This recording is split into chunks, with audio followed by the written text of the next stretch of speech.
Tutto nasce da una necessità dovuta alla desertificazione degli sportelli bancari e degli istituti di credito. Il nostro comune è stato colpito a giugno dell'anno scorso proprio dalla chiusura dell'ultimo sportello rimasto in paese. Sono stati i cittadini di Badoere e di Morgano a lanciare il grido di allarme dopo la chiusura dell'ultimo sportello del paese.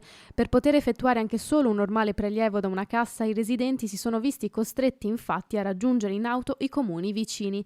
È da qui che l'amministrazione si è attivata per intercettare un istituto di credito che sopperisse ai bisogni dei suoi 4.500 abitanti. È grazie alla sinergia tra pubblico e privato che verrà attivato un servizio bancario innovativo all'interno della scuola elementare. Negli ambienti messi a disposizione dal comune di Morgano ci sarà un ATM Bancomat evoluto, l'ultima generazione dal punto di vista della tecnologia, dove si possono effettuare tutte le operazioni bancarie, dal prelevamento al versamento alla ricarica telefonica, al bonifico, al saldo, ai movimenti, e a fianco c'è la possibilità di prenotare degli appuntamenti con dei consulenti specializzati. Non è una filiale in senso tecnico, è un ufficio di consulenza. All'interno di questo ufficio ci saranno, lo chiamano Bancomat evoluto, vuol dire che si possono fare tutte le operazioni tecniche di versamento, assegni, prelevamento, eccetera. Sarà H24, quindi a disposizione anche durante i weekend. Un servizio di assistenza che partirà indicativamente entro l'estate e che prenderà forma nel tempo seguendo le esigenze dei cittadini del comune di Morgano.